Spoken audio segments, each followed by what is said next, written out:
Let's see if this goes back on YouTube.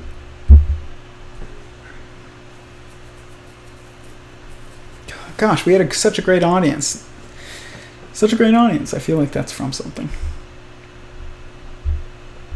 Gender segregation, that's blasphemy. Exactly. It's blasphemy to the beast. It's blasphemy to lies. But it's not gender segregation. I'm calling for marriage, for life. That's the opposite of gender segregation. I'm calling for merger. I'm just saying, it's important that we just put it in an objective context. Hopefully, those of you who lost the stream on YouTube are back. But let me just tell people who messaged me. People already are like messaging me on Facebook. They're like, stream cut out. I know. Guys, you're going to see that in the stream. When I start talking about some stuff that really would make a difference, cut. And it's not Google doing it. It's something else.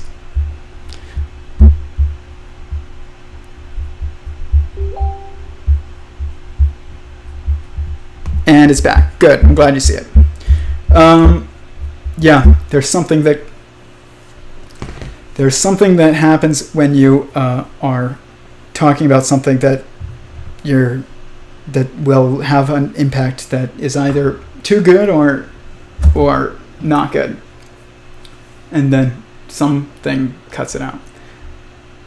Satan, God, I don't know. Jack Dorsey. No, it's not Jack Dorsey. Jack Dorsey, it's obvious when Jack Dorsey does it. It's not obvious when this thing does it. It looks like a glitch. Glitchception. Somebody said that like a few streams ago. That was a glitchception.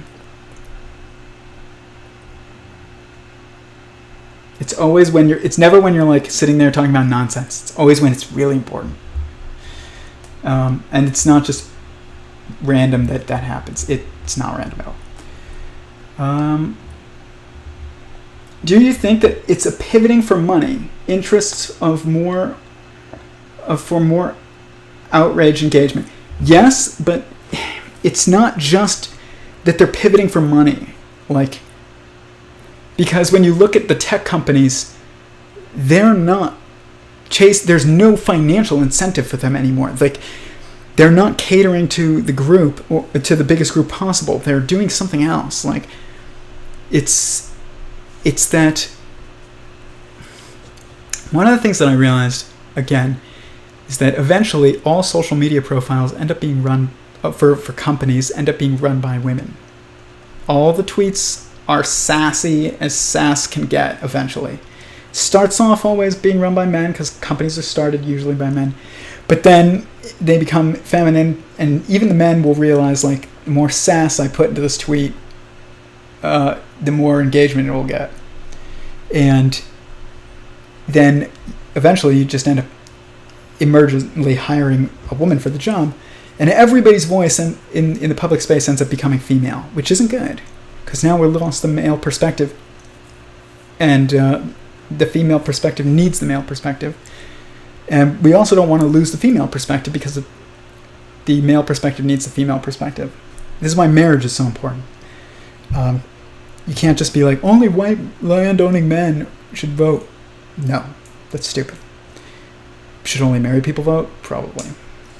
But basically, like, they're not chasing money. They're cutting out any challenge is what's happening. That's what the segregation is causing. And they're posturing to each other. It's like, this is a feminine thing to do, or it's a masculine thing to do in a feminine environment. It's like, look at me, how good I am compared to the next guy. You know, so-and-so is not pro-feminism, but I'm a feminist. This is all us being slaves to our nature. You can't blame men who do it. You can't blame women who want to censor. Like, this is why we need to just get to a place where hopefully we can say the truth enough, where we can transition to an environment where things are actually in the objective structure. It's not based on just desire for money. These companies have more money than they know what to do with. PragerU even has more money than they know what to do with. And they're nothing compared to Google. But that doesn't mean that you're not going to see a shift towards less they'll just seem less goal-oriented and more reactionary. And it's not because they're pandering for money. It's because the structure's breaking down because it's getting too big. And there's a disconnect between the people at the top and the people at the bottom. And there's also the system's favoring feminine sass. And because the system is the collective and the feminine perspective is what's aware of others. And that's why they're the ones that get more engagement, is because they know what to say. They know the sass that causes everybody to like and share. And you'll see somebody say something super, super true that's very manly. And manly and I mean that truly manly, not toxically manly. And I mean, yes, there is a toxic version of masculinity where you're just saying things to incite because you're pissed that people are trying to shut you up. And I understand that. But it's not helpful to go that route either, because then they're going to double down, you're going to double down, it's just going to cause feedback loop. And everybody just becomes a chicken with their head cut off. True masculinity is the ability to back up, look at things from the most objective perspective, have grace because you realize things from the most objective perspective, and say things that are true. But what happens in this instance is it doesn't compete very much in a Twitter type environment with the sass. And so the sass is causing the negative incentive structures. And it's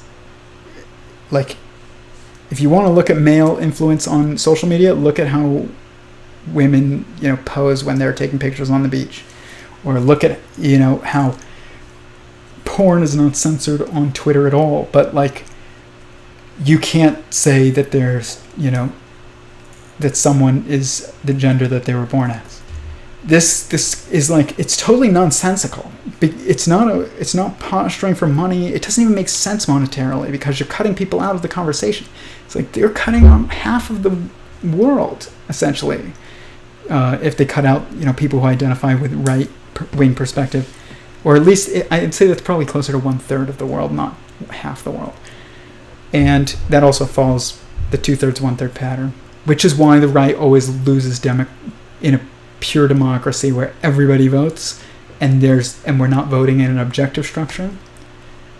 What you're going to have happen, it's not the right's job to win, it's not the left's job to win, it's our job is to realize the value of both and put them together correctly. But it's not just a matter of the stupid idea that Brett Weinstein had. It was the dumbest idea I'd ever heard. And he's a very intelligent guy, has some actually brilliant ideas regarding some certain things that most people don't like to talk about. And I admire that guy's bravery, so this is not a rip on him at all. But he had this idea of Unity 2020. It's what we're going to do is we're going to take someone from the center left and someone from the center right, and one's going to be the vice president, one's going to be the president, and then halfway through their term they'll switch. It's guys, this is not unity. Unity is a marriage. It's not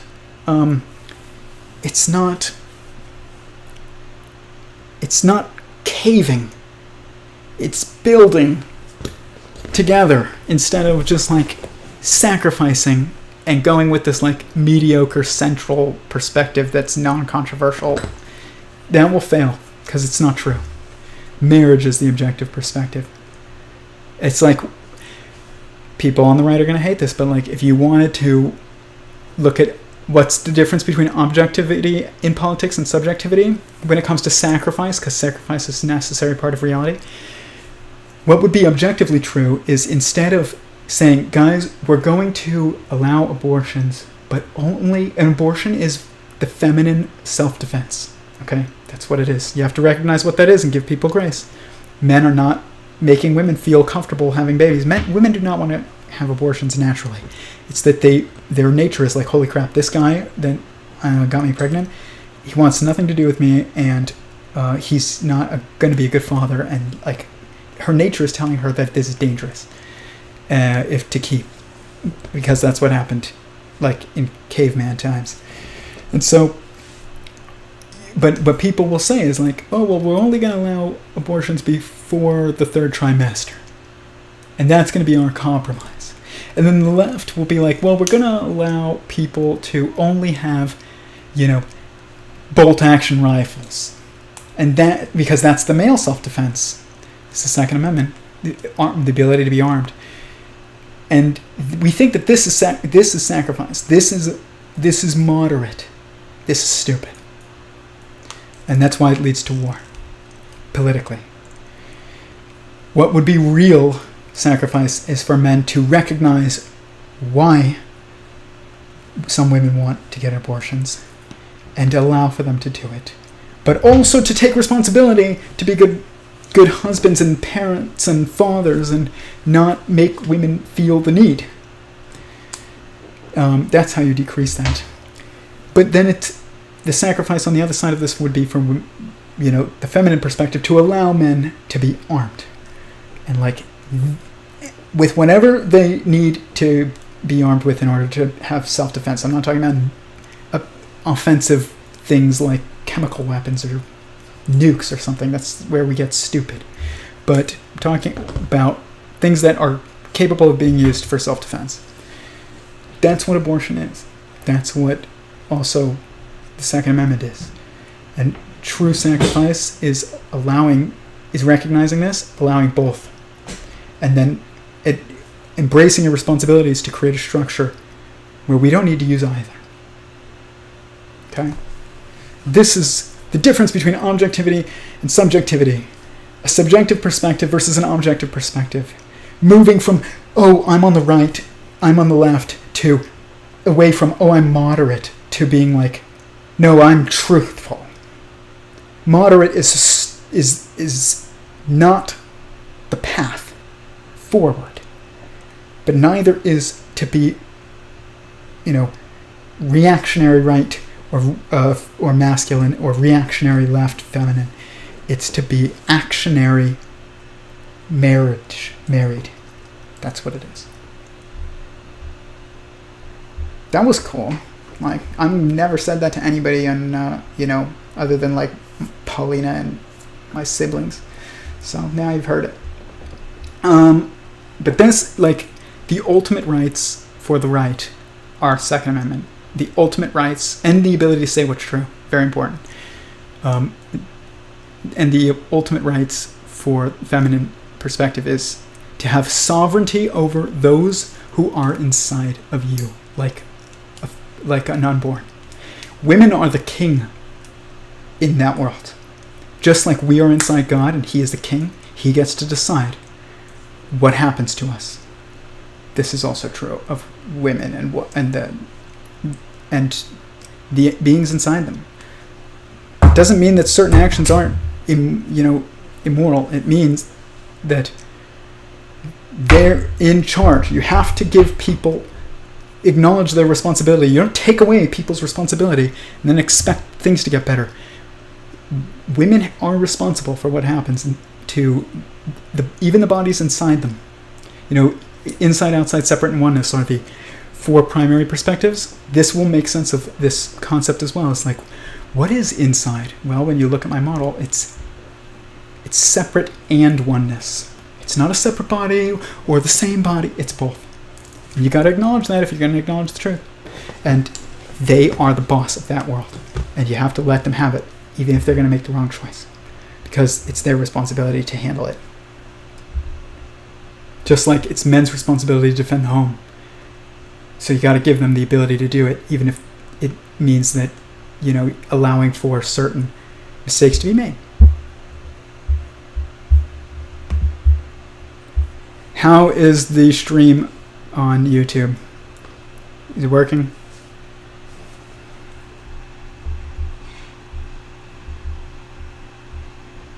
There's just no contact with good examples of decent humans for both men and women to relate to. That's not true. It's just that they get censored really fast.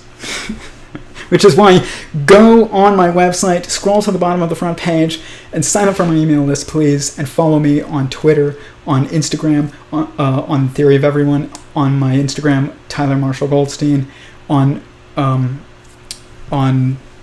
YouTube, Tyler Goldstein or Tyler Marshall Goldstein, and on YouTube, The Theory of Every0ne with Tyler Goldstein. Follow me on as many things as you can, because if I'm going to talk about what I just discussed, it's gonna get censored. It's gonna get censored. We're gonna have to move. And anybody that wants to be a good example for others, like, you're gonna have to be able to move and follow the people that are forced to move. Very few who are not demonetized. Yeah. And also, if you can, I would really appreciate anyone who signs up for supporting my work via Patreon. The link is on my website, and it's in the description of my most recent live videos. I don't know if it's on this one because this one restarted on YouTube, but definitely, like, gosh, there's no data. Okay, we're back on YouTube. Data keeps cutting out, but go follow me if you can. Contribute on Patreon, because I'm gonna get demonetized, guys. Like, I'm not monetized, but like, as soon as I have the ability to get monetized, I'm probably going to be demonetized pretty quick. Even though everybody watching and who's spending time watching realizes, like, this is really well-intentioned.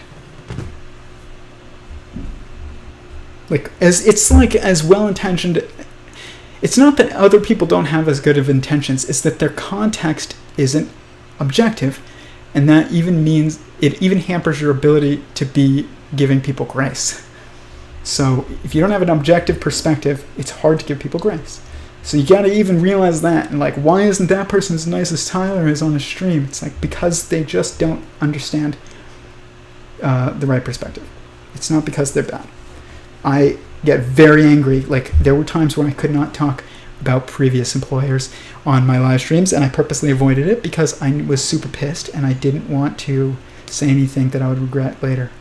But I knew that I had to talk about certain things that that were unfortunate regarding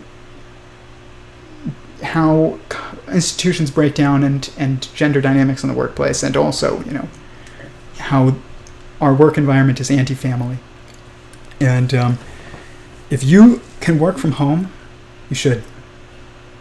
And you should be allowed to. And any entity that claims to support conservatism and the family unit needs to allow you to work from home. And any entity, company, that claims to support the family unit needs to recognize that it's hypocritical to force people to be separate from their families 9 hours a day, 5 days a week, and then also be forced to therefore send their children, outsource their parenting responsibilities to schools that turn everybody into, people who don't know how to think anymore. If you are against the dogma in schools, and you are against the destruction of the family structure, and your institution claims that as part of its mission is to support the family structure and to support, sense, you have to allow people to work from home if they can, if they want to. Allow them to make the choice, but to prioritize company dynamics and cohesiveness and culture over the family unit of your employees is hypocrisy. It is. And yes, that's a criticism. But it's also in good faith. And, not every company... Coca-Cola's job is not to claim that the family unit is very important. Even though it is to everybody, whether or not you admit it or not. But if your company is claiming that the family is more important than the corporate structure, you prioritize the family over the corporate structure. And that means not forcing people into the office who don't need to be there for 9 hours a day, 5 days a week. You are a hypocrite. You're being a hypocritical entity if you're doing that. But, like I said, though, companies break down as they grow. So you can't even blame companies that don't write their path after they've heard this, because some people will get it and some people will not. But there will be a disconnect between communication between the people at the top and bottom and the people behind the scenes and who are, on the front lines or in front of, the public. And that these disconnects stop action from happening. So even if some people in the company heard something like that and got it and was like, okay guys, we need to try and right the ship, it's like, well, what happens when the wheel is no longer connected to the rudder? It's like, you can't blame the guy who's trying to steer if the rudder isn't reacting because there's something broken. Especially if you recognize that that's an eventuality due to decay. It's eventuality in a ship, and it's also an eventuality in a company. So again, I'm making a statement that I guess it's not it would be criticism if you had control over it and you chose not to fix it. If you don't have control over it and you can't fix it, then it's not criticism. But if you can, and you're claimed to value the family structure over the corporate structure, you claim to value, parents over teachers, then you have to allow parents to parent, and you have to allow families to be together. And that's not just after 6 p.m. and before 7 a.m. and on weekends. Think about how stupid that is. You go to sleep at 8, 9 p.m. usually, but you wake up at 6, 7, you leave for the office, you're gone from being part of your family from 7 a.m. to 7 p.m. because you got to come home, you got to decompress, you got to sit in traffic sometimes, whatever it is. And your kids have been at school all day long, and then they just want to relax, and you just want to relax, and everybody's tired. And then you have the weekend where kids want to see their friends, parents want to relax because they've been working all week. It's this whole thing. Marx was right in some ways. It's funny, I have become more conservative over time, but I've also become more communistic over time. And I've realized that it's hilarious because everybody who claims to be a communist is morally liberal, and everybody who claims to be a libertarian is usually morally conservative. And the reality is that both of these structures are wrong. The true structure is to be a conservative communist, because communism only works in a society where growth is happening, and growth only happens when people are getting married. And when people aren't getting married, you don't have growth. You can't have communist social structures without people having children that are stable, in stable family units that are self-regulating. But it's so funny because this is what I mean again of stop being a communist, stop being an anarcho-capitalist, or a libertarian. It's these. It's funny because you got the left, you've got the right, and then you've got the libertarians, or you've got the Democrats, Republicans, and libertarians. And what this really is this is triality, and as soon as you get the triality, you're stuck in relativity. Break it down into a binary, and then put the binary together in a marriage. The binary is communism is part of government inherently.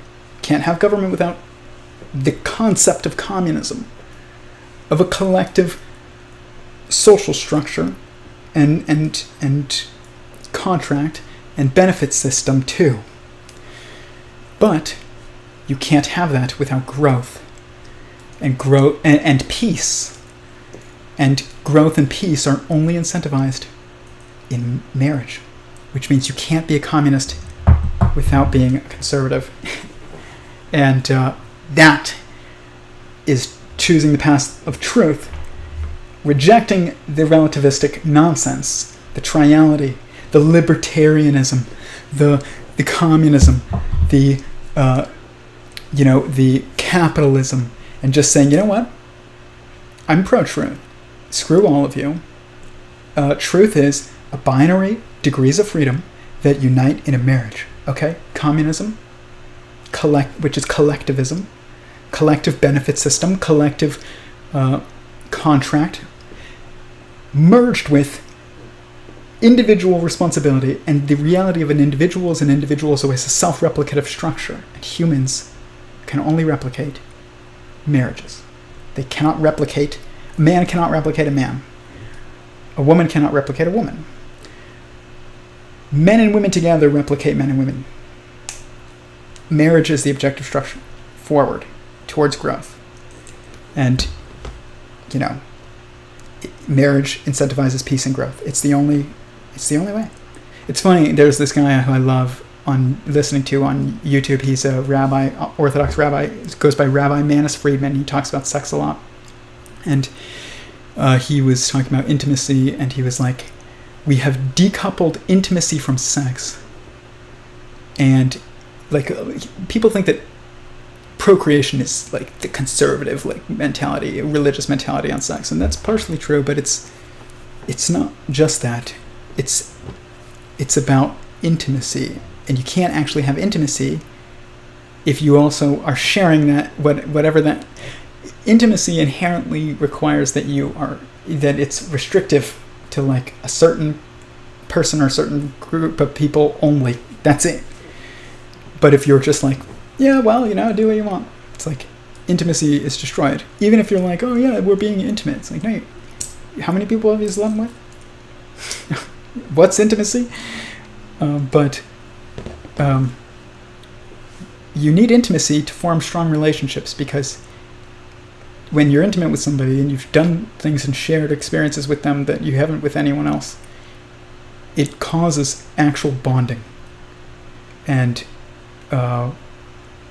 it destroys bonding when you if this person has had the same experiences with you as this person, like no one feels more special. And feeling special is part of bonding. Feeling like you complete someone else, that you understand something deep about someone. And remember, inside, outside, separate, oneness are the objective perspectives of, objective truth. That is sex. Inside, outside, separate, oneness. This is about sex and marriage. And, very much so. And so intimacy isn't about like, oh, well, I told that person my deepest, darkest secrets about, how I cheated on my test in school. It's like, it's not intimacy. Like, true objective intimacy has to relate to inside, outside, separate, and oneness. How does, talking about you cheating on a test, then you've never told anybody else, how does that relate to inside, outside, separate, and oneness? It doesn't. Okay, let's see. How much Owen Benjamin have you listened to? I know Owen Benjamin personally. He's a friend of mine, and I went on his stream about a year and a half ago, despite it causing controversy and almost making me lose my job. But I didn't lose my job at the time. There were serious consequences for me for doing so, but I'm grateful that I did not lose my job at the time. But Owen is a friend of mine. Owen is a good man. Nobody's perfect, so I'm not going to vouch for everything he does. But at the same time, that man is a better role model for men on how to be a good husband, how to learn how to do things you don't know how to do, how to form a stable family structure, how to live within your means, how to grow. Like, that man is a better role model to men than any man that's not banned from social media. Because, even despite people's criticisms of Owen Benjamin, people aren't just a moment. People are a continuation of refinement through moments. And if you look at anyone in a specific moment that you're choosing specifically because you have the goal of slandering them. You can look at moments of my life and it's just that one moment, you'll be like, that guy, bad guy. But if you look at the totality of somebody, that's how you can get a gauge on, somebody's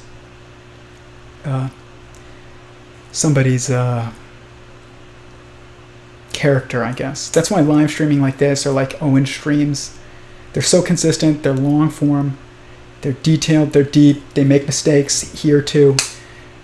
I look up to Owen a lot. Like, he really inspired me to start doing this and to kind of just like say, screw it.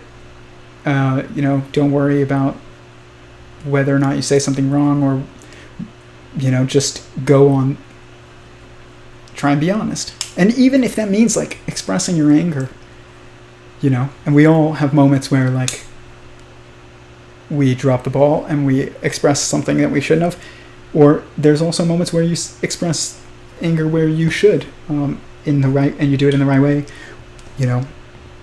and there's like Owen has gone through like so much with just being blackballed and stuff, and to see how he's handled it, I really think that men should look more to him. It sucks that he's been so censored, but there's ways of watching Owen now still. I'm not going to tell you what they are, but you can go find them if you're so dedicated. I will be going on a stream at some point again soon in the future. I took a break because I couldn't keep my job and go on Owen's stream. But now I'm free.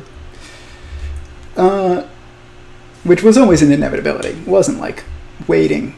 It wasn't planning on never being free. Like, I knew that I had to talk about this stuff eventually, and like this was always my project, and that always was going to inevitably result in being free. So, but at the same time, sometimes you move slowly because you're valuing and that's a criticism of myself potentially. You're valuing the safety net and the consistency of a salary and stuff like that, and you kind of like it slows you in I can't say it stopped me from saying what was true and doing what I thought was right, because I did do what I thought was right, and I did say what was true, but it did slow me from pursuing this goal a little bit, and then God kicked it in the ass. And now, it's like it causes instability. Now I need to find a new source of consistent income, but support me on Patreon if you can. Contribute to Tyler Goldstein, Paulina's wedding, and also the upcoming experiment to prove Sentient Singularity Theory, which is a real thing. I'm not just saying that. I will eventually end up sharing it with the first people to hear about my experiment. When I'm ready to share it, will be my Patreon supporters, because that's where the beginning of the seed money for that project will come from.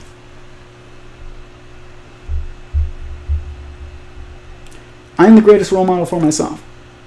I enjoy being a nobody for some reason. Dude, I never wanted to be famous. I think it's inevitable that I'm famous. Or well-known. I hate the term famous. What is the difference between famous and not famous?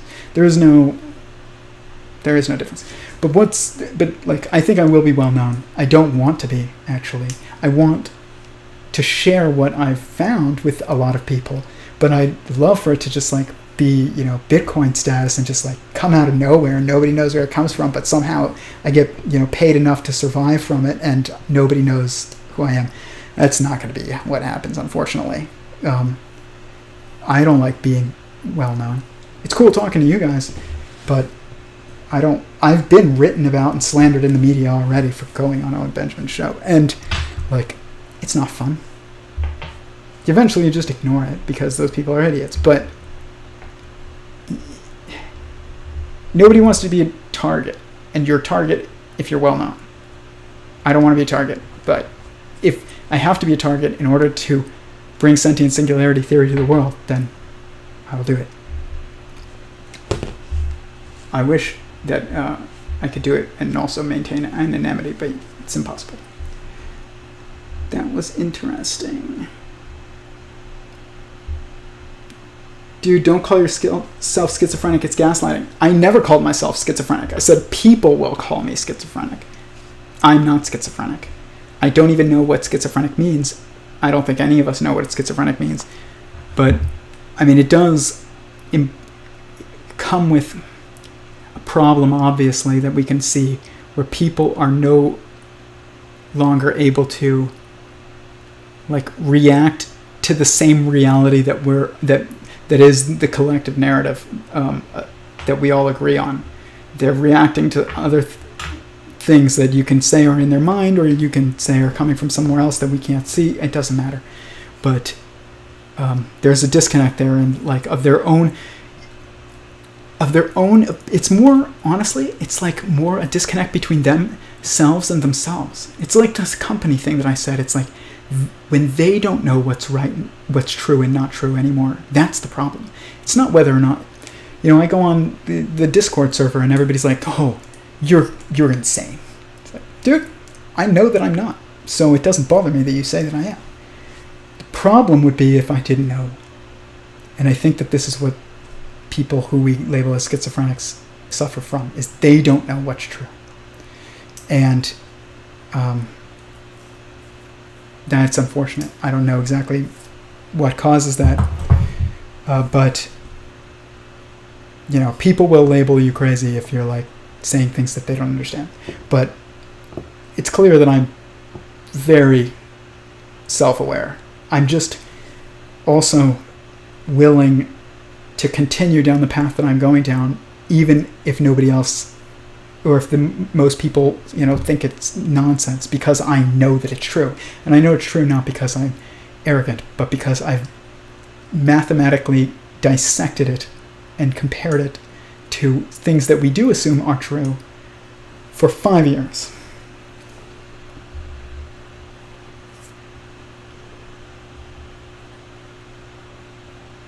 So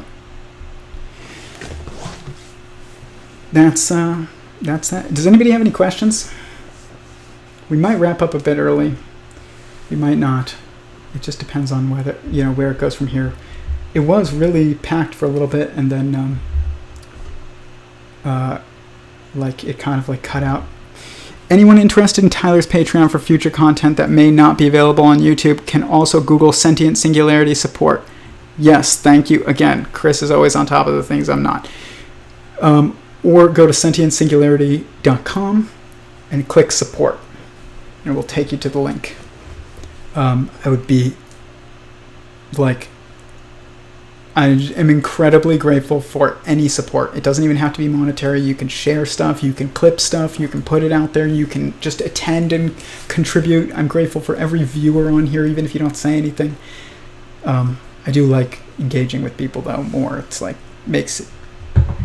It's easier to make this more in a true context if it's about communication with other people than just me lecturing to people. Support this man's. Thank you. Yes, please. Help me, I'm poor right now. But that's, like I said, if you believe in the theory, don't donate because I said I'm poor. I will be able to find the money. I'll be fine. But there's lots of ways to make money, and I don't want to ever go into an office for 9 hours a day ever again for 5 days a week. Ever. I need to do this. I need to work on this, and that it's going to take time. But at the same time, I do all kinds of things for money. I'll help people with their marketing. If you know of a company that wants help with digital advertising, slide into my DMs. Let me know. I will help you. I'm not just asking for something for nothing. And same thing with don't support my Patreon unless you believe in this theory. Don't just do it because I am unemployed. I'll be fine. But or if you want to support weddings that are ridiculously expensive, even when you are doing things almost as cheap as possible, They're just too expensive. There's something wrong with how our whole system is just effed. It disincentivizes marriage. It should be, and I think about it all the time. And I'm going to live stream my marriage, just so you know. Like, you guys who follow me, you will see my marriage in real time, if you want. I'm going to live stream it just like this. I've already talked to Paulina about it, and I'm trying to figure out a structure where it ends up being like, even if it's just slightly financially beneficial to get married, which is the way it should be. I'm not just trying to be like, and that should be true of everybody, not just like me. Like, we need to find a system where marriage is like financially beneficial, and the way that we do it now is not. And partially I think it's because the amount of people that you can invite to your wedding, you have to pay for every single one of those people. But then they're also the only ones that end up giving you gifts or supporting your marriage, like financially. And what you need then is you need more people who are aware of your marriage than are invited to your marriage. And the people who are invited to be there physically should be like best friends and family. Like, it should not be 400 people. It should be best friends and family. People who invite 400 people to their wedding are posturing. Best friends and family. But then you should also share it live stream with the world, because everyone should know that you're married, and people should see what a small marriage looks like and how marriage should be small in person. But it should also be able to be viewed by lots of people, and we should celebrate it. If you see somebody getting married and they're live streaming their marriage, give them $1. Like, if there's a way to like do it, $1.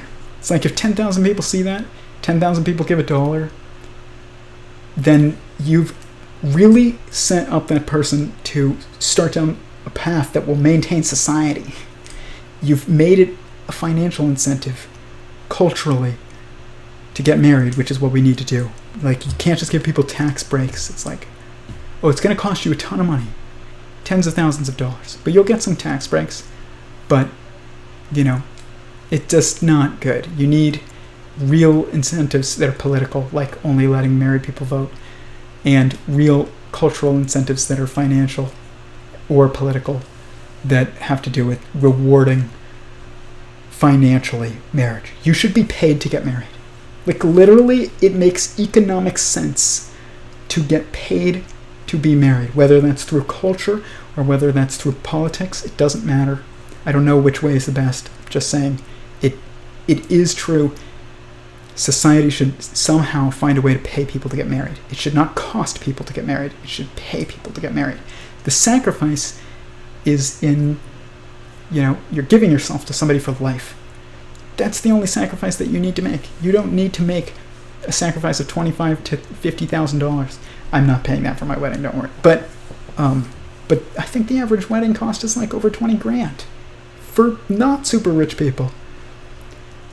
So it's like, you need to find a way to make up $20,000. If you can do things real on the cheap, and like you can get married for like $5,000 or $10,000, means you need to be able to make up for that money plus some way, politically, financially, via like culture. I don't know, but I think taking advantage of live streaming is the first step to trying a cultural solution, because then people can be like, how like when somebody's family member dies or something like that on Twitter, or somebody's sick, it's like they'll share the GoFundMe or they'll share the post, and everybody will like give it, love if it's something like that, or they'll, if somebody passed away or something, or people who you don't know will donate to help people. I've done it many times. Like, so and so was involved in a fire. Please, help. You don't know who they are? Give $1. Give $5. Whatever you can afford that isn't going to like cause any issues for you. Charity is very important. And but if we saw people getting married, and instead of just like getting tons of likes from a higher percentage of your followers than normal, but it became like cultural, of like, we share the post when people get married, and people who you don't even know, like, because you shouldn't just be people with a big following on social media are getting, financially rewarded, if that's the way that you get financially rewarded. It should be everybody. Even people with 50 followers should make up the cost of their wedding. So you have to financially make it, culturally make it so that people who don't even know you give $1. I don't know if that's possible. I'm just saying, like, it's a possibility. Be your own boss. I want to be. Yeah, I'll be at your marriage. Yeah, cool. You will be at my marriage. I want people to see it. I think it's important also to set an example. Like, and if you can't see it in person, see it live streamed. Don't just like see these curated videos that people put out. It's like so perfect. You know how much freaking time I put into, I got like shades to like get rid of the glare on the pictures. I'll do that when I'm going to make a polished video on a very specific topic in the future. But I'm not going to do that again for a while. At least a couple months, probably. But like in order to live stream, I would have to cover all these cages and cover my blinds and cover. It was just so much work, and I was just like, screw it. Like, people need to see real. There's glares on pictures, guys. Sometimes you have chapped lips, like I have had for like the past like week. And like I bit my lip before stream, and I was like last week, and I was like, great. And I look like crap. But I said I was gonna go live. I gotta go live. If I wasn't a live stream, I would have put it off. I would have waited until I didn't look like, you know, I was bleeding. But you can't, when like I said, meaning is about your impact on others. In this type of environment, even if it's 4 people here and 4 people on YouTube right now, it's like you're having an impact on people, and it makes it more valuable and more meaningful. And it's not just for the likes. Even if it's, you know, people are sending you messages saying like, I really resonate with your work, I love it. It's like, that's great. It's still not it's not a real-time engagement. Perfect never comes, exactly, Paulina. Perfect never comes. I said this to my brother, who's like not, you know, like advancing his life in certain ways because he's waiting for perfection. And I was like, dude, I was waiting for perfection for months and months and months before I started live streaming again. And then I just was like, screw it.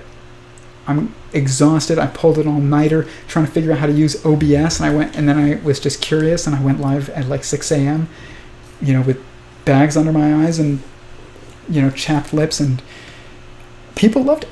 And I did it the next day and the next day and the next day, and it's like, you can't wait for perfection. Let people see improvement. That's how you set an example. And men especially, we need to see examples. Women are much better at being told what is true and correct, and, you know, they're much better at like a scholastic type of environment where like you're just like, everybody, this is the lesson, and memorize it. But men have to be like, how do we do this? There's also this trope of like, men never read the directions. You know, it's like a joke even. It's like, you know, we were putting something together, Paulina and I, like some table or, you know, something a few weeks ago, and she was like, here's the directions, and I was joking, but I was also not joking, and I was like, I don't need the directions. What directions? And I ended up putting it together partially without the directions, and it still worked, but I actually put something upside down, but we covered the part that made it obvious with like a candle, so you can't even tell. But like, this is because men learn through observing somebody do something or by doing it. They don't learn by being told what to do. But women do. Maybe we need to relook at how men and women are educated in schools. Like, we need to look at how they react and interact in a work environment. I don't know. Probably. Don't censor me. The TV stand. It was the TV stand. I literally put a piece on upside down. You can see like the screws that are supposed to be on the bottom, they're on the top. And we just put candles over because I couldn't just reverse it. It was in the middle of the process, so I had finished the entire thing, and I would have had to take the entire thing apart again and put it back together in order to fix just one part. And so I was like, screw it. I was like, next time we move, maybe I'll fix it. But before that, I'm just going to cover it with a candle. So, but Yeah. Stream is working fine. Good. Big tech seems to be more focused on globalism. They're more focused on communalism, collectivism, because the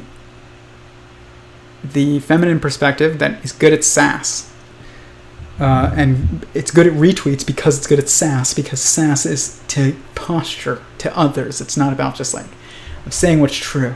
And I'm going to say what's true, guys. Like, I'll say something true on Twitter. It'll be so true, and I'll be so proud of it. I'll be like, dang, that was just true. And I'll get like 1 like 3 days later, and it'll be Paulina. But if you say something that's like the sassiest thing ever, and it's just so false, you'll get retweeted 1,000 times. Do not sacrifice truth for the sake of retweets, but be aware of what's causing that system. And it will mean that every single social media person for every single company, it's like, you think Oreo's person is a man or is a masculine man, if it is a man running their social media, their Twitter and Facebook and everything? No, it's not. You think it's true of PragerU even? Right-wing organization? No. I can tell you right now, it's a girl. Wasn't always a girl, but it is a girl now. And she's sassy. And like, that's why they get retweets. But, if they just got on there and they were like, this is the 10 Commandments. It is necessary to maintaining peace in society. Truth. Absolutely true. And that's all they did? You think they get retweets? No. They gotta have sass at, it's like, why is Oreo going, trans people exist? It's like, whether or not you think that's true or not, what does this have to do with cookies? Nothing. It's got sass. And it's posturing. So then it gets retweeted and commented on. And what we don't realize is that the feminine energy that's put out in something like that is attractive. That's why we look at women, we're like, women are attractive. It's like, why are they the negative force in some ways? It's like, because that's the pull force. It's like, why are men the ones that have to do the first date, first kiss, first paying for everything, first, the proposal, first move? It's because they're the active force, the positive force. And women react. And this is true even abstractly in the masculine and feminine energies, and it's true on Twitter. If you want people to react to you on social media, be feminine. If you want, to objectively pursue the truth regardless of what others are, saying, be masculine. But, you're not going to get retweets. But, there's one pattern, guys. You can understand everything when you understand. You can understand why men and women can't have problems in the workplace. You can understand why, social media is going more left or feminine, despite, it having sometimes being financially disadvantageous and making no sense a lot of times. It's like, it's because it's the pulling force. It's like, we all have to go and respond to that tweet that says trans people exist. Even if you like it, you're like, heck yeah, that's true, yes. So that's like the funniest thing to me, is like when that whole like, yes. That's the sass, guys. Like, it's just, even if you're a man, it's attractive because you can't not look at it. If you're a woman, then you get that communal feeling from it. It's like, yeah, like this is camaraderie. And so I gotta go towards it and react to it and share it and everything, support it. But if you're a man, you're either like, even if you hate it or if you love it, it doesn't matter. You're drawn to it because it's feminine.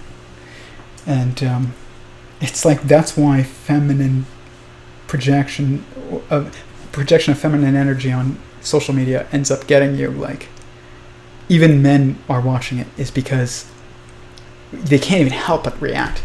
It's like, why are men who haven't read Dr. Seuss in 20 years now like, don't you hear about Dr. Seuss? It's like, because someone's tweeted something with sass and you can't look away.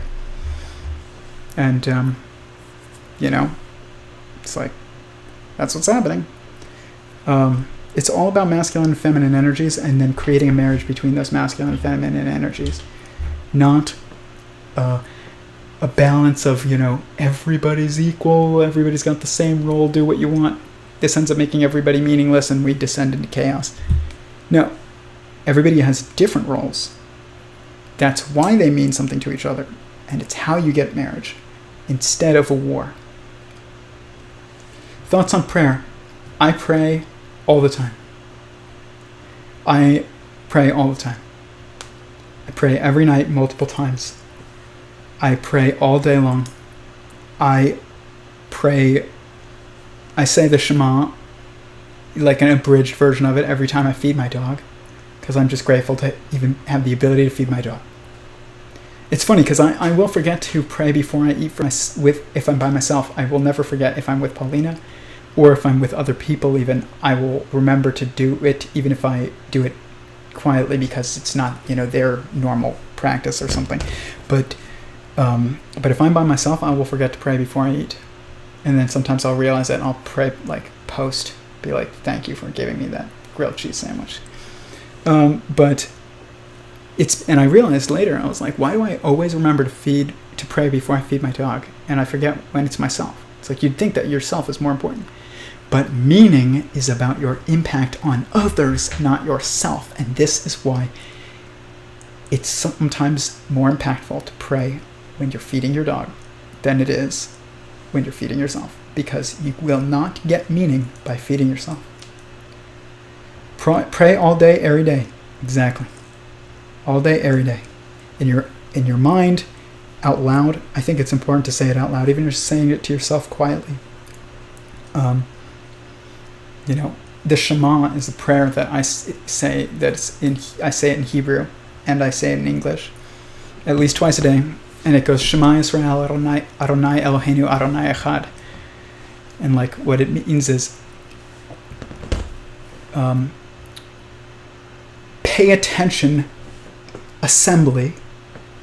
I am God. I am the boss. I am the Lord.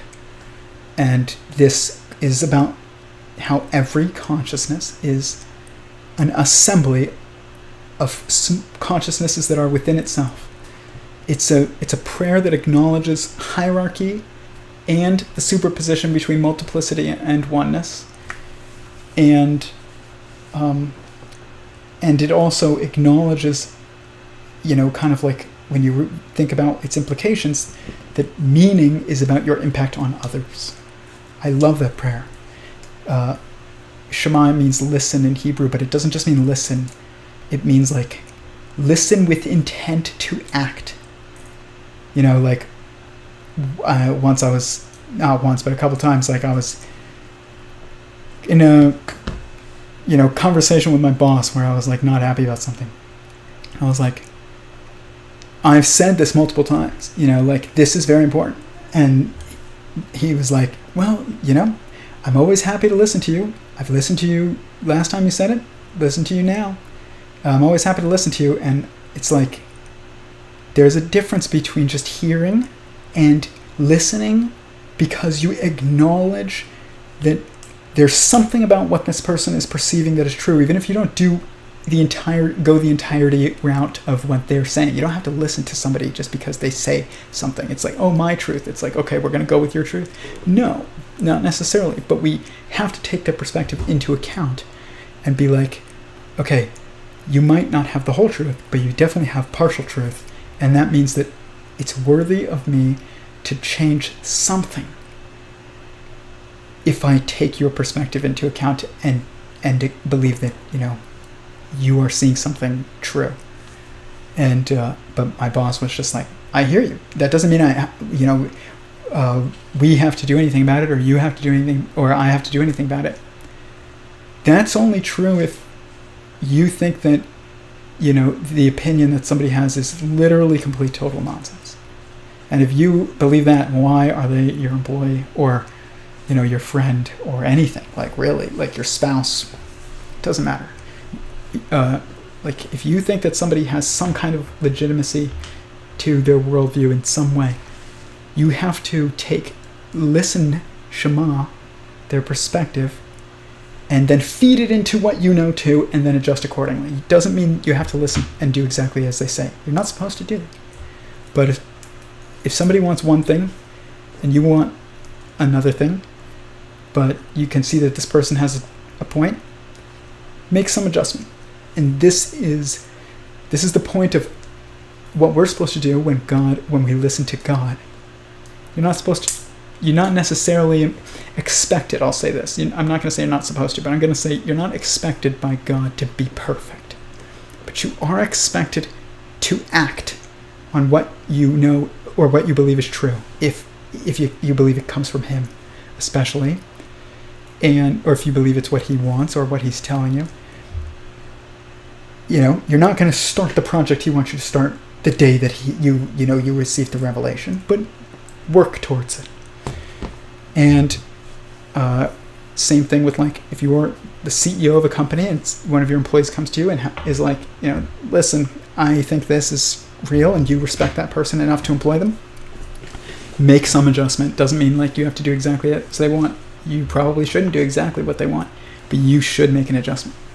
You don't just listen and be like, yeah, I hear you, but like, I hear you.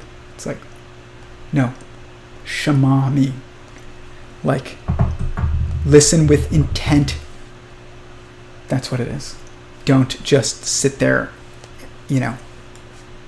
It's like, what's the point of ears if you're not supposed to react to what you're hearing? There's no purpose. Senses aren't supposed to direct your actions. They're not supposed to just be, you're not supposed to just hear something and never do anything about it. When you hear something, you're supposed to look. If you see something, in the middle of the road, and you're like, okay, I see something in the middle of the road, but I'm just going to keep on doing what I'm doing even though I see something in the middle of the road, you are going to hit that thing. You're supposed to react. If you smell gas because you left the stove on, and you're just like, yeah, I smell it. I'm acknowledging that I smell it. And you don't act. It's like catastrophe awaits. Songs that I recommend.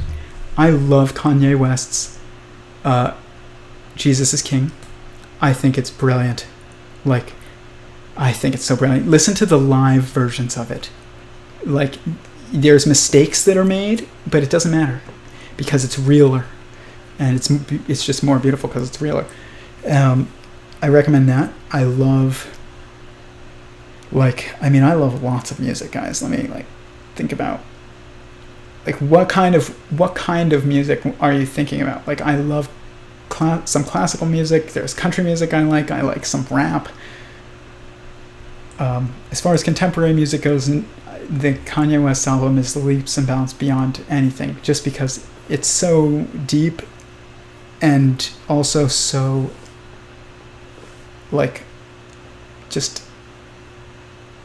enjoyable for people who wouldn't otherwise be listening to worship songs. And I'm Jewish, and I'm also, by Christian definition, you would say that I'm Christian too. They're not, and I would say that in Islam, you're a Muslim if you believe in one God and you believe that Muhammad was a prophet of that God. That's it. If you do that, you're Muslim. Guys, I believe Muhammad was absolutely a prophet. Does that make me Muslim? But they're not actually competing. It's the narratives that humans have created and the teams that humans have created that are competing. When you apply my theory to all of them, you realize they're three different perspectives of one whole, and they also are three separate perspectives. Judaism is the objective structure of a community, fundamentally, because beliefs don't matter, neither does morals as far as whether or not you are a Jew. There is a moral religion to it, but most Jews aren't even that. Most Jews are atheists too, which I would say really means anti-theist. So it's not about belief. It's not about action. It's about, people say it's not about belief in Judaism, it's just about action. No, it's about who's your people? What's the objective structure of a people? Who is in the nation, who is out? And we're going to study that a little bit in future, because I'm going to explain what is a nation? Is there an objective theory of everything for a nation? Yes, absolutely, there is. And it's not blood, and it's not, it's not just ethnic nationalism or civil nationalism. It's superposition structure, just like every structure that is objective. We'll discuss, and there's no gray area, just like every other perspective that's objective. So we will talk about it another night, but it's too late to get into that now. But basically, Judaism is the only structure that follows the objective structure of a nation, and that's why they continue to be a people, even though nobody has the same beliefs. There's like this idea of like, put two Jews in a room and there'll be 3 opinions. It's like, how do people like that continue cohesiveness when everybody else is falling apart? Even those who are blood related and believe the same thing and act the same way, over time, the groups fall apart. Why does Judaism persist even though nobody agrees with each other on anything in Judaism? And they don't even know why it continues to exist. I know why it continues to exist, and it's because it's the only structure today, and that's not been true always, and it's not true forever. There's going to be structures that arise that follow the same pattern, other groups too, so it's not going to be just Jews. Like, other groups can arise that follow the same pattern, and those groups, as long as they maintain that same pattern, they'll maintain cohesiveness. Jews value bloodline over all. Not true at all. Not true at all. You don't understand what it's about. You can convert to Judaism. And there is an objective conversion structure that makes it so that it's true, and it's that they don't proselytize. It means that the only people that seek it out are the people who want it. It's like the difference between bringing in refugees to your country or versus making it really hard to get here, and then the only people that get here are the people who really identify with the values already. That's a structure that's kind of occurring in Judaism. And also, it acknowledges that, remember, inside, outside, separate, and oneness is how objective structures are understood. That's why it's only through the matrilineal lineage, because you're inside your mom at some point. You're never inside your dad. The part of you that was once a sperm is inside your dad, but not you. But you were inside your mom. And her mom, and she was inside her mom. She was inside her mom. She was inside her mom. And that's why it goes through the matrilineal lineage, is because it's the true lineage structure. It's not through men. It's through women. Your people is through women. It's not through men. But it's not about blood. It does have a lineage component to it, but it's not about blood. And people who say, it's about DNA, you get a DNA test if it'll tell you that you're Jewish. No, well, people that think that it will are wrong. What those DNA tests are doing when they're like, you're 98%, Ashkenazi Jewish. It's like, all that's doing is looking at genes that are common in that group and saying, you have a lot of these genes. That doesn't actually mean, even though it's probably will align with reality, it doesn't actually mean that that you are Jewish. It's like, you can actually be, and it's hard for the structure to get there because of the way the genes passed down, but it is possible, theoretically, for you to have passed that DNA test 98% and not be Jewish. But it's just unlikely. But it's possible. It's not about blood. It's not about genes. It is about lineage, but it also allows for people to convert into it, who want to adopt its structures that it has, its culture. When you proselytize, you're looking to bring in people who haven't internalized your culture inherently, like themselves, on their own. Christianity's proselytization is what makes it less cohesive than Judaism than Jews, when you're like when Jews get attacked. All Jews, atheists, theists, doesn't matter. Like, the whole Jewish world will be up in arms, and the reason for that is because they are cohesive, they follow the objective structure of lineage, and because they also follow the objective structure of how culture truly spreads and is internalized by those people that adopt it. But they don't know that, by the way. Only I know that. Just so you know, like, there are people who have known that in the past, known this, but like nobody. Super lineage, exactly. Super lineage, I love it. Super lineage is only through the woman, and because it's about inside, outside, separate, and oneness, and that doesn't occur in a man, because you were never inside your dad. Only the sperm that made you is inside your dad, but you, as the totality of a being, were not. But you were inside your mom's womb, and she was inside her mom's womb. She was inside her mom's womb. It just keeps going. That's why if your mom is Jewish, you're Jewish. It's not about, like, it's about what's true. It's not about, like, dogma. The reasons Christians evangelize is because they care about spreading the words. Jews are more concerned with protecting the Jewish tradition and heritage. They're both important. This is what you don't understand. We need Christianity. This is where people are like, well, you don't care about other people as much as us. And Muslims are like, if you don't, go to war and inflict violence for the sake of enacting God's will, then you don't really love God as much, as we do, you Christians. Stop. Everybody needs to stop posturing. Let's step back, realize that we're actually seeing an objective structure. It's the binary triality. Judaism and Islam are opposites reflecting across an intrinsic constraint that is called Christianity.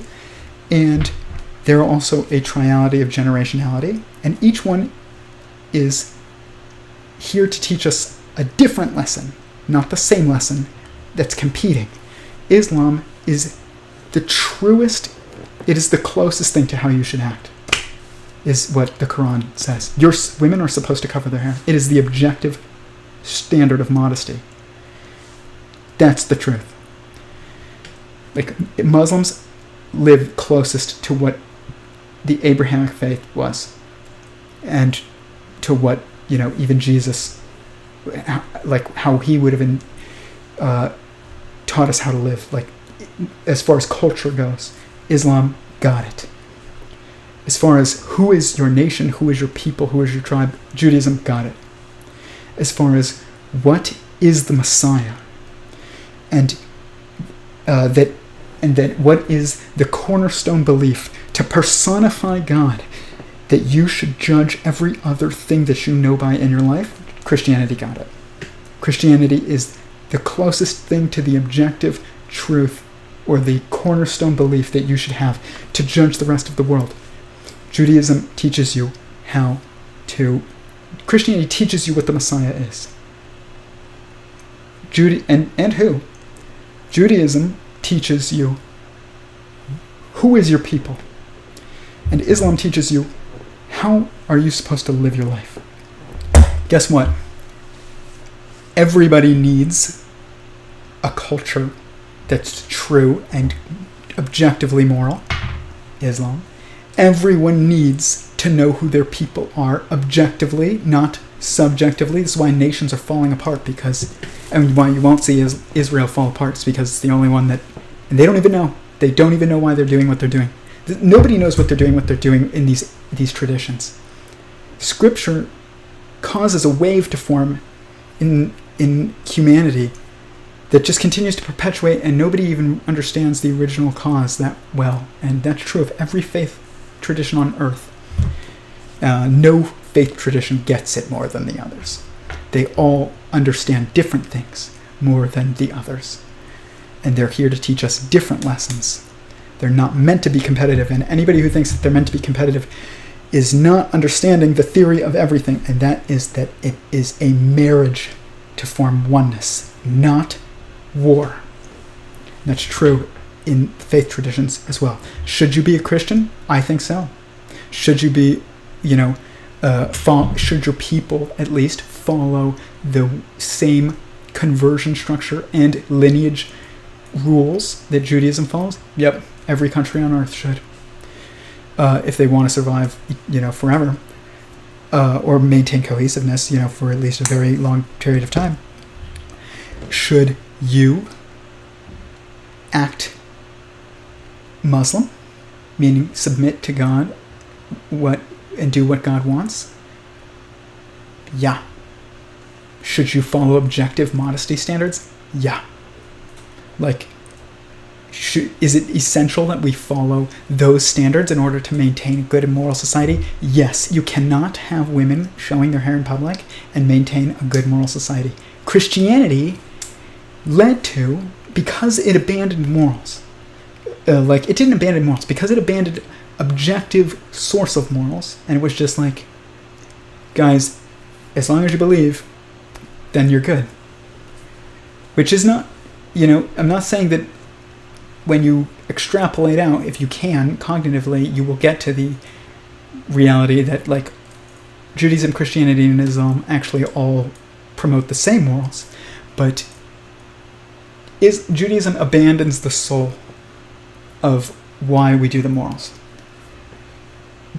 Christianity abandons the morals entirely, as in the culture, not in what is really what we're supposed to do. And Islam, it abandons grace. I mean, you can't abandon grace. Like these all have different lessons to teach. Our job is, with this theory, is to take everything, apply the objective pattern to it, including the Abrahamic traditions, if you believe in them. And if you believe in the God of the Abrahamic traditions, this is how you apply this. Is you realize each tradition is different, meant to teach us something different, because when you have an unconscious action take place, we aren't actually, as humans, able to focus on three things at once. We can't focus on grace and a cornerstone belief, and at the same time focus on obedience and objective actions, and also focus on rules of conversion and inheritance. Like, you can't focus on it all at once. So it manifested in three different traditions, but they are not competing. It's us that formed the competing groups, but God does not compete with himself.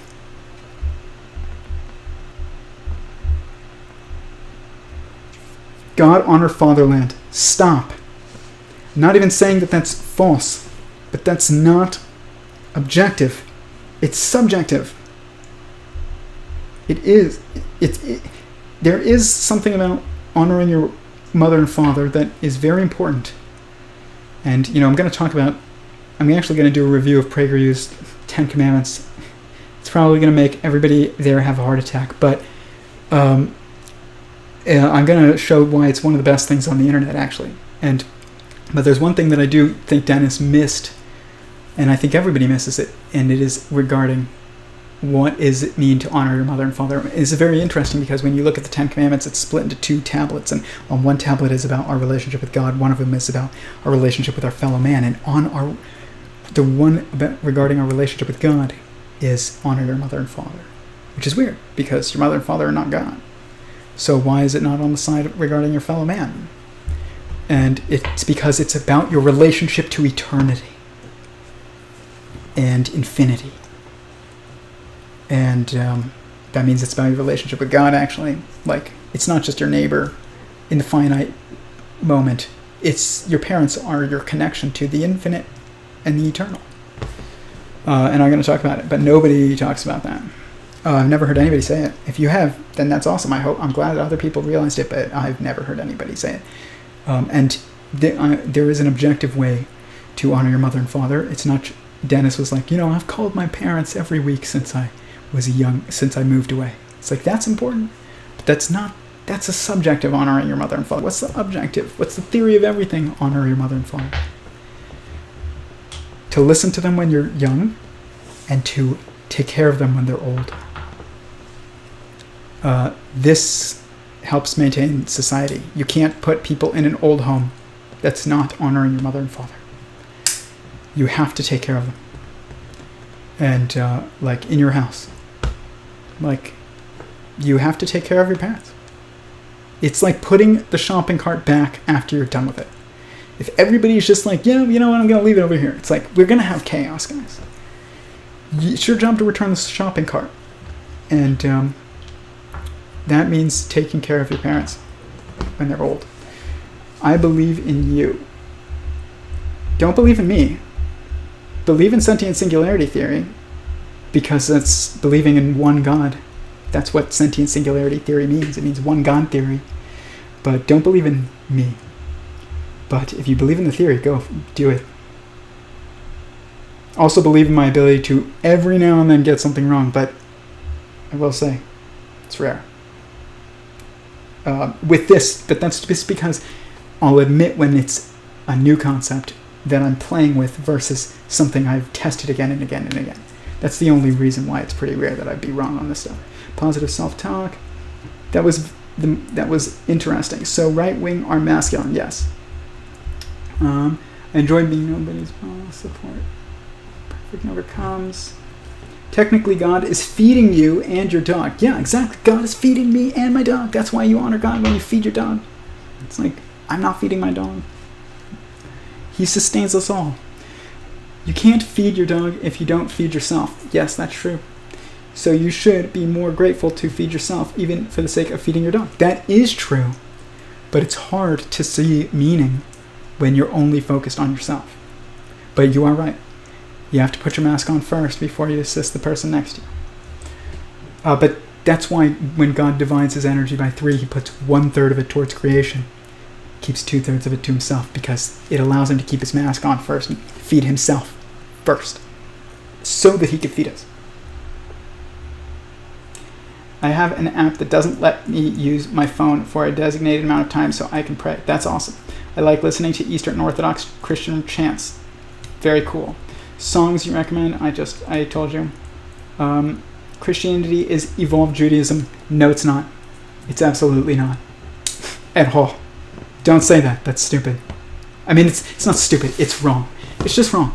I know that I spent years trying to wrap my head around this, and I just struggled. Samuel has been in this chat, and he knows. I was like, oh my gosh, do I join the Messianic Jewish temple? I didn't know what to do. Do I make my own religion? I didn't know what to do. I was like, Islam is true, and Christianity is true, and Judaism is true. I don't know what I am. But then, as I started uncovering the objective structure and I applied it to this, it made perfect sense. And I have confirmed all of this with pastors and rabbis. It's like, what is Judaism? Fundamentally, it's a community. Ask Rabbi Wolpe about it. He will tell you. That's what it is fundamentally. What is Christianity? Fundamentally, it's a cornerstone belief. That's not an evolution. It's like, if Christianity was an evolution and just a better version, then Christians would just be better people than, in every way, than Jews. Which means that they'd be even more cohesive, too. They'd cover their hair more often. They'd be more modest. That's not true. Same thing, though. Muslims are not better people than Christians. Christians are not better people than Muslims. They're not better people than Jews, despite what a lot of people say. It's just that, we tend to pay attention to the people that are causing problems for us, because the people who are not causing problems for us, why would you pay attention to those people? So we always focus on the negatives, people in religion, if we don't understand, especially if we don't understand the purpose of that tradition. I like to say tradition. It's not a religion. Christianity is a cornerstone belief. Judaism is a community. Islam is a deen, or a way of life. They're not all religions. They're 3 parts of one tradition that is, I call Abrahamism. That's what it is. It's like, don't form your own religion. Recognize that each one of these is meant to teach you a different lesson, and don't just pick what you like from one versus the other. You have to embrace the sum totality of all of them. You don't get to pick and choose what you like from each one. Doesn't mean that you'll be great at following every rule in every single one. You can't do that, because nobody's perfect. But acknowledge that your job is not to pick what you like from each one. It's not cherry pick religion. If you believe in the Abrahamic God, you have to embrace every single one of the Abrahamic faiths as true, and also as different, not as better versions of the previous. They're not. They are stronger versions of the previous in some ways, but like in their force that they impact on the world. We see this in even electrons. It's like electron muon tau.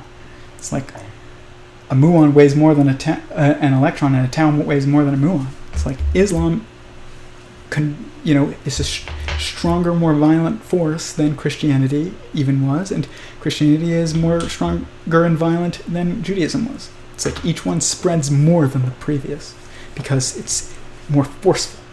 One goes out there, spreads the word. One goes out there and makes sure that you obey. And the other one is like, hey, the original one, which is Judaism. People will be like, oh, Talmudic Judaism is actually, not as old as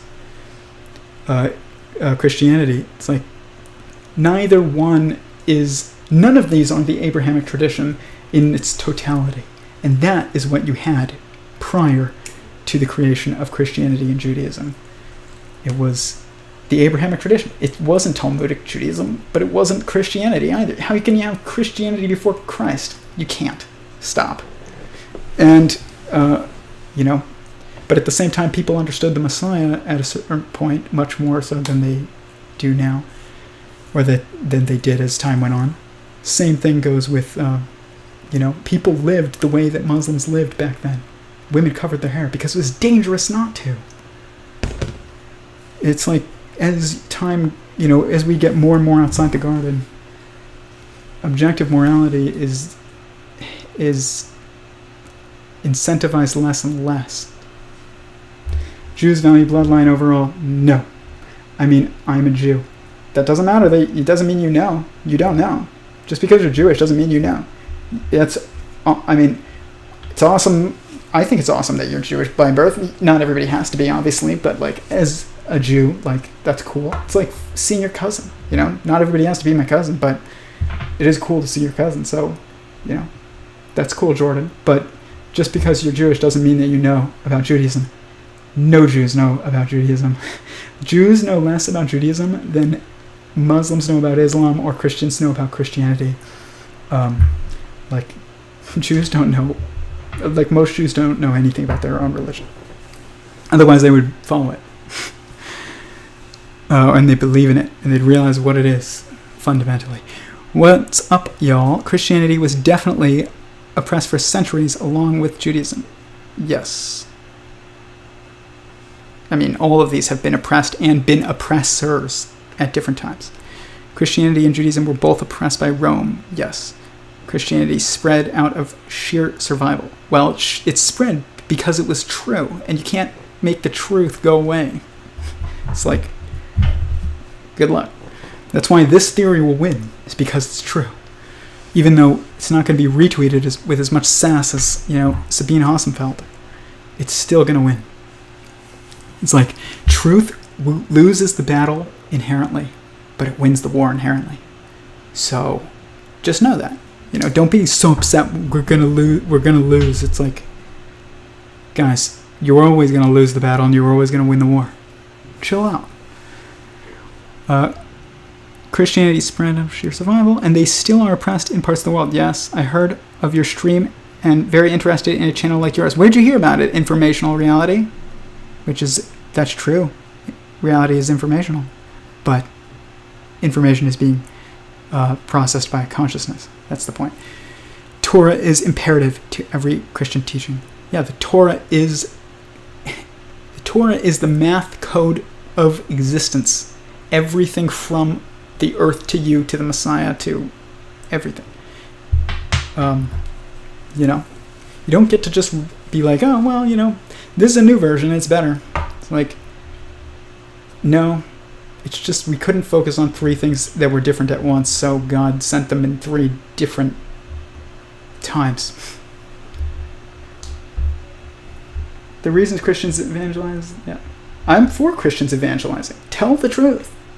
Not against evangelizing, but don't evangelize people to come join your group, your people. But definitely evangelize the truth.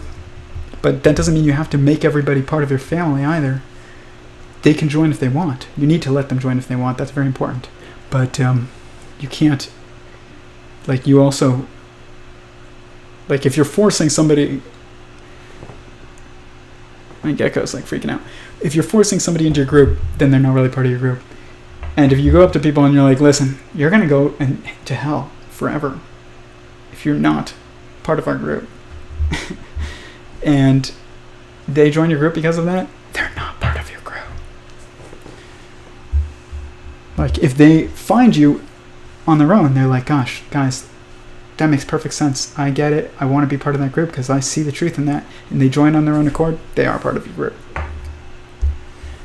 But still tell the truth. I'm for Christianity telling the truth. I'm also even for Islam being like, putting its foot in the sand politically and being like, we will not comply with the hedonistic nonsense, you know, and putting their foot in the sand in physical reality. Like, I'm not for, you know, violence outside of self-defense, but like, if you're going to be forced to inject hormones or something into your children, it's not what you want to do.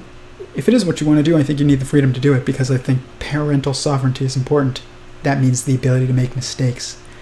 That means, like, if you think something's child abuse but somebody else doesn't, but you want the right to raise your kids the way that you want to raise them, remember the golden rule, you know, do unto others that which you would have done unto you. It's like, you want people to leave you to your business and let you parent how you want to parent, do the same, even if that means watching somebody really screw up their kids. If you want freedom, you have to embrace responsibility. Torah is imperative. YouTube suggested it to me many times based on my search topics. Sweet. You're into physics. Welcome. You will love the streams. They're very long sometimes, but we talk about every topic. And I show you guys I show everybody the application of the universal pattern. And you can also look at sentientsingularity.com and you'll see the overview of the theory. But there is a pattern that we're learning called the binary triality, and we're learning how to apply it to everything from religion to the fermions in physics, to space-time, to marriage, to everything. Torah and prophets established all the doctrines. Yes. Yeah, we all need to look at Torah and prophets together and consider what the texts say about the Messiah, etc. Yeah, Islam is based in some of the ancient texts, and Gnostic Christian ideas appear in the Quran. Yes, they do. Absolutely. Guys, it says, it's funny, I told some friends of mine who were like PragerU people, were like ripping on Islam. It's not a secret that, like, I don't agree with PragerU's. I don't disagree with PragerU calling out real problems in Islam, because I believe you should call out real problems in Islam, Christianity, and Judaism. But I also don't agree with the idea of Judeo-Christian society. If you believe in the Abrahamic God, Islam is part of it. It's not separate. And so I don't agree with that perspective. But they were like claiming that it was wrong for women to cover their hair, and they were mocking it a little bit, and not mocking it, but just saying that it was nonsense. And I found, you know, there is literally quotes in the New Testament that specifically say that women, if they're going to show their hair, they should cut off their hair. But because it is a disgrace for a woman to cut her hair short, she should just cover it. And this is saying, cover your hair. And it's because Islam is the theory of everything, of morals. And it's like 4 primary perspectives. In Islam, you can only have 4 wives maximum. 1 wife, 1 man, 1 woman is the ideal, even in Islam. But that doesn't mean polygamous marriage is not an objective structure of a marriage. It is. That's why you have isotopes with more neutrons than protons. But when you look at, you know, covering of the hair, what it is it's an objective standard of morality, of modesty. It's like, how are we going to justify wearing a bikini if we have to also cover our hair? It's really obvious that a bikini is not acceptable when you have to also cover your hair. But if you don't have to cover your hair, then it's okay to just wear clothing that covers your arms and legs. But then it's okay to just bring it up to your knees. But then it's okay to, wear shorts and as long as you're not, showing cleavage. Oh, but then it's okay to show your midriff. And then, oh, by the way, now you're in a bikini. Oh, by the way, that's showing more than most underwear that you wear. And it's like, we're now in nonsense land because we went into relativity, and now it's acceptable to be in a bikini, even though it's basically an excuse to wear lingerie in public. You ever seen bikinis? They're more sexy than what women usually wear on a daily basis under their clothing. And that makes no sense. It's like, you'd be pissed if your wife was walking down the street in her underwear, but do you let her walk around the beach in a bikini? Islam is right. It's the objective theory of everything for how to live a modest way that God would want, that's sustainable, and doesn't let you just fall into the relativistic trap. It places objective lines, like cover your hair. It keeps you from doing everything else. It's not really about your hair necessarily. It's about keeping you from falling into relativity. That's what I realized one day. It's like, that's genius. But Christianity says cover your hair too. So does Judaism. They're not competing at all. There's no one that is better than the other. They're different, but they're also the same. They have different lessons as their fundamental definers, but they also are meant to sum to the same whole. Jews are actually super nationalistic, but only when it comes to protecting Jewish heritage, which is fine. This is just the reality of things. And it doesn't go for all Jews, obviously. You should believe in protecting your people. The problem is that nobody else has a people. Your people cannot be defined by blood. It cannot be defined by how you look. It cannot be defined by what you believe, and it cannot be defined by, your nation cannot be defined by your behavior, because all of these things occur in relativity. You need a superposition structure which follows 2 degrees of freedom, lineage, and conversion, and also,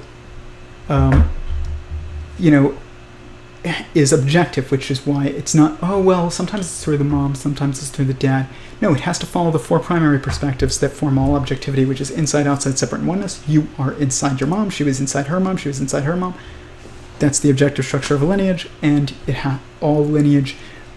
It's like, you're an American if your dad is an American a lot of times. That is stupid. It makes no sense. You're only if America was to be following an objective structure, and we wanted people to really view themselves as Americans, we would stop bringing people here and making them into Americans just because they were experiencing hardships. Maybe we bring them here and help them, but that doesn't mean that they become citizens. We'd get rid of this nonsense law that says you're an American if you're born on our soil. It's not about soil. If it was about soil, you'd be an American if you were born on American land. It's not about land. Your people is not about land. Imagine the earth blew up, but your tribe survived. Are you dead? No. Neither is your tribe. It's not about land. And it's not about blood and soil. And it's also not about civic nationalism, bro. As long as you believe in the Constitution. It's not about belief either. It has to be a superposition structure with 2 degrees of freedom, with 2 paths to being in the nation. One is you're born into it via your mother, because it follows the objective pattern of inside, outside, separate, and oneness. And the other one is you identify with it, with the culture that's already part of the group, and you then go to it, and you join that group, and you don't change the group, you have changed yourself. This is why it's an objective structure. America should make it so that only Americans are American, if their mom was American, and get rid of the law that makes people an American if they're born on American soil. And then they need to also stop, making refugees American citizens, essentially. Like, you only let people become American citizens who love the Bill of Rights and identify with the culture of America that's already here, like the defining cultural value. But which would just be, natural. Like, you just feel it. But it's not about how you act alone. It's not about what is your blood. It's not about blood at all. It's not about genes. It's about lineage in one degree of freedom, only through your mom. And it is about also your ability to choose. Choice is necessary in every system because it's what creates multiplicity, which is what creates meaning, which is the purpose of creation of the universe by God in the first place. If there's no choice and your nation, your group is just inherent and you cannot choose your group, then you've eliminated choice, and God does not eliminate choice. He gives us choice in specific circumstances. Nobody understands what Judaism is. A lot of people do understand what Christianity is. When you're just like, Christianity is, do you believe? That's what Christianity is. Is it the cornerstone belief in your life too? And Islam, a lot of people understand what Islam is that it's a way of life. But Judaism is complicated because it's more of a superposition. It doesn't have one definer. It has, in our current state, it has 2 degrees of freedom, and the rest have 1. And there's only one way to be Muslim. You're not born a Muslim because your parents are Muslim. You're not born Christian because your parents are Christian. You're Christian because you believe that Jesus is the Messiah and the Christ and will return and bring order to the world, and Son of God, at least. And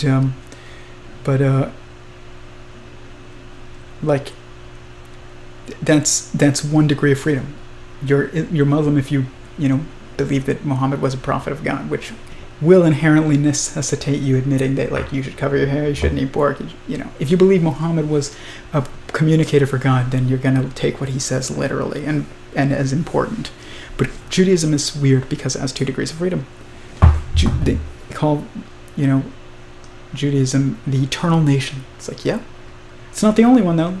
The Israelites, the lost Israelites, come back, which are what in my theory is called the dispersers, and we're surrounded by them. And everybody listening to the stream is probably this, because otherwise, why are you looking for truth on a channel about a theory of everything that you don't even fully understand if your nature is not of internal discontent, being internally motivated? Are you hungry right now? Are you thirsty? Are you scared? Is that what's driving you to this live stream? Or do you just want to understand something that you don't? It's like, that's internal discontent forces you to want to learn new things without, knowing the full purpose of it at the moment. Only dispersers have this. In the Old Testament, people say things about like how Jews are not, it says like Jew, it doesn't say Jews, it says Israelites. This is what people don't understand. Jews are like 1/12 of the Israelites. The rest are everybody in the West that doesn't know that they're Israelites. And probably like Japan too. And some African nations and like Igbos and Safwi tribes in Ghana and like certain groups that follow the same stereotypes. And these groups are they're disperser groups. They're what we call naked mole rats dispersers. And like these groups are the lost Israelites. And the Israelites, it says in the Old Testament, not the Jews, the Israelites won't sit with the Gentiles, which means like the dispersers don't sit with the sustainers in my theory. But it's not because you're not allowed. Of course you're allowed. It's just that we go towards people who we identify with. And so you are inherently surrounded and only sitting with people who are like you. It's not that you can't. It's that the laws of nature cause... You don't find a rattlesnake only hanging out with tortoises. Sometimes they do hang out with tortoises, and that's fine. It's actually true. I'm not joking. But you'll also always find rattlesnakes around rattlesnakes. And tortoises also around tortoises. There is sometimes intermingling, but tortoises will eventually seek tortoises, and rattlesnakes will seek rattlesnakes because we will seek those who we identify with. And it is different because those are two different species, and dispersers and sustainers are not two different species. They are a marriage of two necessary, beautiful, true, natures to humanity. And we need both. It's not one is better than the other. Sustainers can do things that dispersers will never be able to do. And dispersers will be able to do are able to do things that sustainers are never able to do. This is why Sentient Singularity Theory is just beautiful eternally, because it gives everybody, it shows the truth that God made everyone for a reason. Versus when you're in relativity, it's what's the point of that guy? I don't understand. What's the point? Why did God make these people? It's you're looking at those people from the subjective viewpoint, not from God's perspective. This is trying to understand God's perspective, an objective perspective. Meaning, different pieces of a puzzle, not identical pieces. Otherwise, if you have identical pieces of a puzzle, you're not going to build a beautiful picture. You need each one to be different. Different colors on this one, different shape on this one. That's what gives meaning. Okay, a few more questions, then I'm going to go because it's already midnight.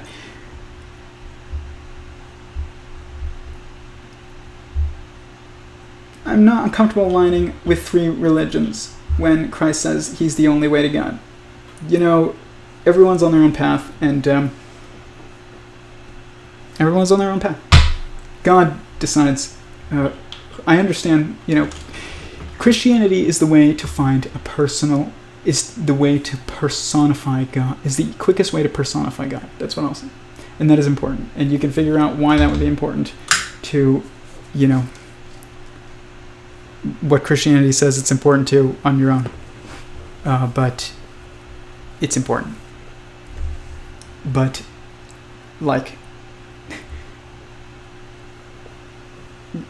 just everybody has a purpose. And to say that only Christianity is the only source of any truth is to deny God. Because Jews exist, God made them.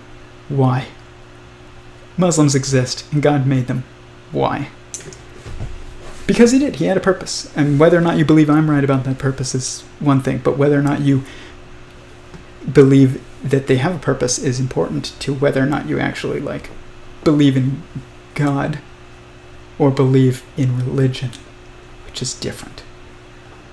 You can idol worship a religion. Church, what do they call them? Churchianity, but it's the Pharisee perspective. It's we are the way. It's Christians can be the Pharisees too, so can Muslims. Anyone can be the Pharisees as far as what the Pharisees represent in metaphorically. It's not just Jews that are the Pharisees. Jews were the Pharisees and the Sadducees and Christ.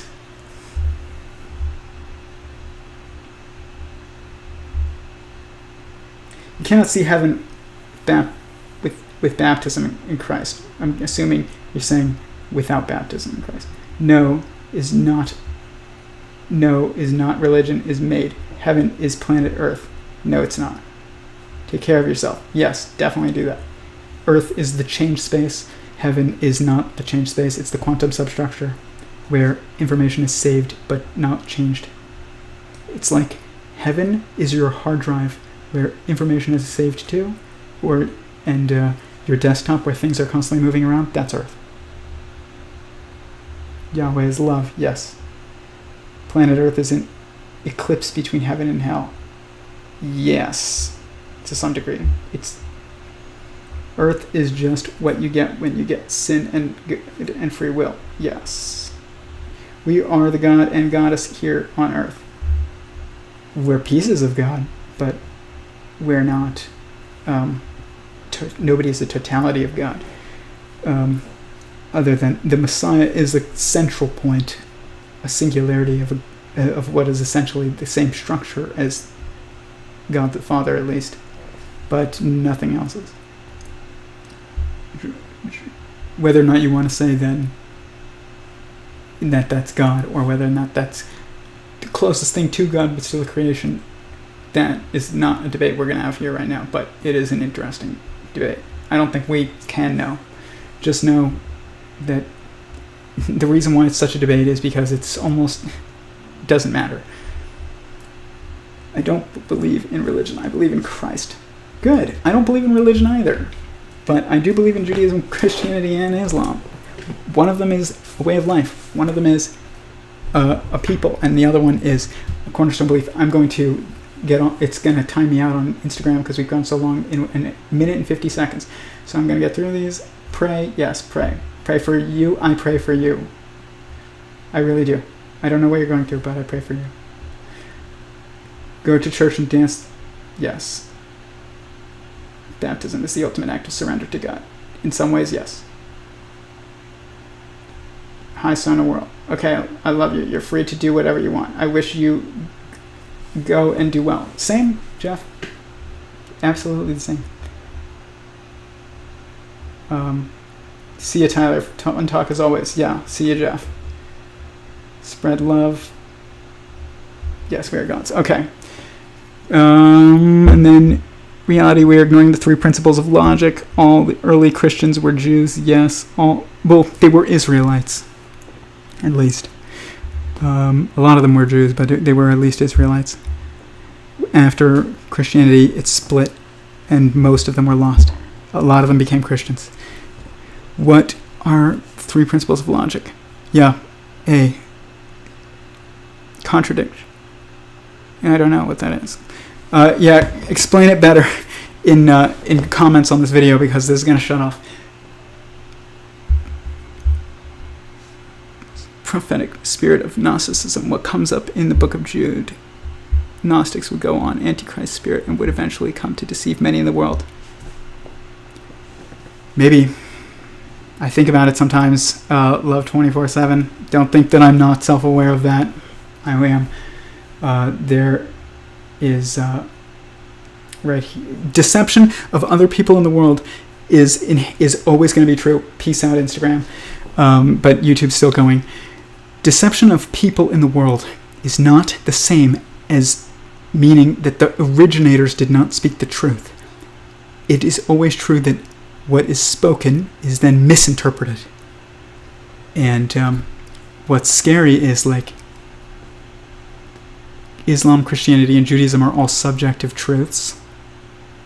And maybe that's purposeful by God, because objective truth, maybe we need a subjective truth to pursue, because it causes us to pursue an objective truth. But if we actually say objective truth, then as it grows, eventually the group starts having a narrative that is false. And I've thought about that. And I'm still going to say what's true, and the rest is up to God. If it gets misinterpreted, which I do expect, then that if it's scripture, then that is just inevitable. But say what is true and let God do the rest, even if it means that the group runs away with the idea and twists it into something that's untrue. As long as you said what was true to start. You're not supposed to say the truth just because other people can misinterpret it. Know that they will always misinterpret it. still say what's true. Share to IG.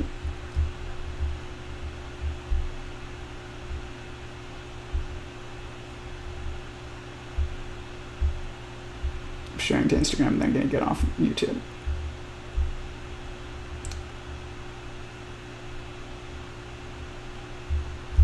Next. Why you mad, bro? That's what this was originally called. Theory of Every0ne. Wow, that is not how you spell everyone. Every0ne. Live. What's the date? The 3rd? 3/3/2021. Why does Sentient Singularity Theory and geometric unity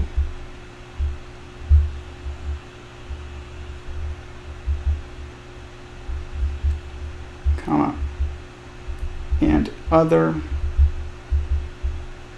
objective theories piss people off? Or piss off the establishment. Piss off the establishment. Sweet. Post. Okay. Some people came to believe Jesus was predicted Messiah. Simple as that. I can explain it better. Let's see. Yeah, real spirit of deception. Not all religions can be true, since that would contradict truthfulness. No, not all religions can be true, but most religions are not actually competing ideologies. They're not even the same thing.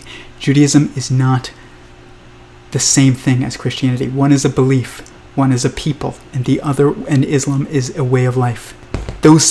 A way of life is not in contrast with who your people is, and who your people is not in contrast with a cornerstone idea. The problem is that we call them all religions, and it makes us think that they are the same thing. They're not.